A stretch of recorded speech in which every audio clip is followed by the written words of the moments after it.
Myself Amrita, and today we will start 12th class Fine Arts Unit 3, the Bengal School of Painting.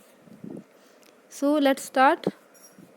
Firstly, we will discuss about origin and development of the Bengal School of Painting. तो सबसे पहले हम discuss करेंगे Bengal school के origin और development पे, कैसे इसका ओरिजिन हुआ था और कैसे इसका डेवलपमेंट हुआ. तो चलिए देखते हैं. He gave a constructive shape to his decision at the Calcutta. There he was introduced to Sri Abhindranath Tagore, who was a leading artist of India. Within 10 years, a new school of painting was established with his help and efforts of both. It was based fully of Indian tradition, which became famous as Bengal School of Art.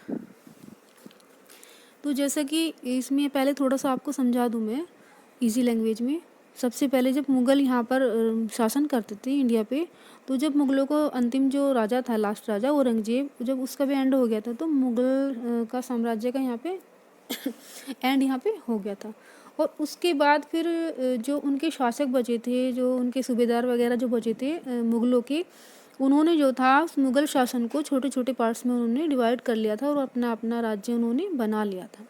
तो अंग्रेज़ों ने देखा कि ये छोटे छोटे parts में बटा हुआ है जो इंडिया, तो इसको क्यों ना इस पर कब्जा कर लिया जाए, और छोटे छोटे पार्ट्स को तो आराम से इन पे कब्जा कर सकते हैं. उनको थोड़ी सी फूट डाल के उन्होंने इस पे कब्जा कर लिया. उसके बाद जो अंग्रेज़ों का शासन यहाँ पे हो गया था, और 1805 में इंडिया में ईस्ट इंडिया कंपनी को उन्होंने इस्टेब्लिश कर दिया था.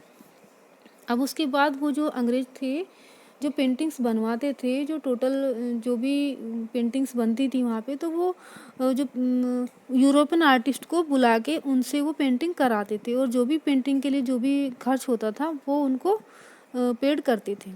तो उन्होंने सोचा फिर अंग्रेज़ों ने कि क्यों ना हम इंडियन आर्टिस्ट से ही सारी पेंटिंग बनवाएं. हमें बाहर से जो आर्टिस्ट बुलाने पड़ते हैं और उनको हमें अफोर्ड करना पड़ता है, तो इसलिए इंडिया वाले आर्टिस्टों से ही, इंडिया के जो भी लोग हैं उनसे ही हम पेंटिंग कराएं. उनके लिए उनको हमें खर्च भी नहीं देना पड़ेगा, उनके लिए रहने के लिए, और मतलब सब कुछ यहाँ पर ऑलरेडी है. तो ऐसा करके उन्होंने जो था, जो भी इंडियन थे उस पर अपना कल्चर उन्होंने थोप दिया. ऐसा कह सकते हैं कि जो इंडिया वाले जो लोग थे, जो पढ़े लिखे लोग थे, वो भी ये मानने लगे थे कि हमारा कोई कल्चर नहीं है, जो भी कुछ कल्चर है वो टोटल इन्हीं का है, और उनके कल्चर के अकॉर्डिंग हमें चलना है. ऐसे वो अंग्रेज़ उन्हें अपनी लैंग्वेज सिखाने लगे थे, इंग्लिश सिखाने लगे थे, और अपना कल्चर सिखाने लगे थे, और अपनी वहाँ की पेंटिंग वो उनसे बनवाने लगे थे. तो जो अंग्रेज़ों का जो पेंटिंग बनवाने का जो कल्चर था और इंडियन का जो अपना कल्चर था, वो उसको कुल मिला जुला के जो भी नतीजा निकला है वही जो है बंगाल स्कूल ऑफ आर्ट है.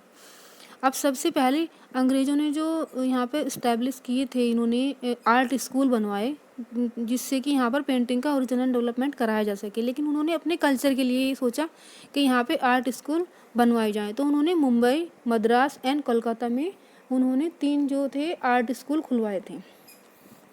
और वहाँ का जो प्रिंसिपल बनाया उन्होंने E.B. हैवल को वहाँ का प्रिंसिपल बनाया. पहले तो जो E.B. हैवल थे वो मद्रास के प्रिंसिपल थे, उसके बाद वो कलकत्ता के प्रिंसिपल हो गए थे.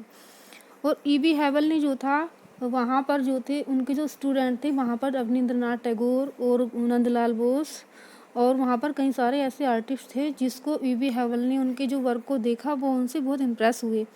तो उन्होंने E.B. हैवल ने जो था उनको जो थी उनके कल्चर को जगाने की पूरी कोशिश की, ताकि उनका कल्चर मतलब यहाँ पर ख़त्म ना हो कल्चर. और उनको उन्होंने सलाह दिया, सजेशन किया कि तुम E.B. हैवल ने रविंद्रनाथ टैगोर, अवनींद्रनाथ टैगोर, नंदलाल बोस वगैरह को उन्होंने सजेशन किया कि आपको जो है अजंता और बाकी और एलोरा की गुफाओं पर स्टडी करनी चाहिए. और इसके बाद जब उन्होंने स्टडी करी है इसमें और वहाँ से वो स्टडी करके लौटे हैं, तब E.B. हैवल ने उन्हें उस विद्यालय का वाइस प्रिंसिपल बना दिया था, क्योंकि उनका जो काम था वो काफ़ी अच्छा था.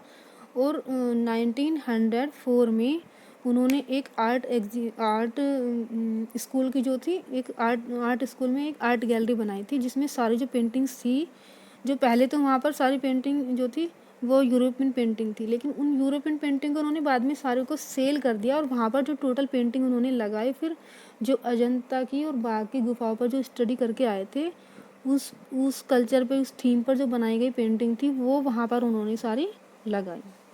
अब उसके बाद फिर देखेंगे कि उन्होंने क्या क्या कैसे कैसे किया।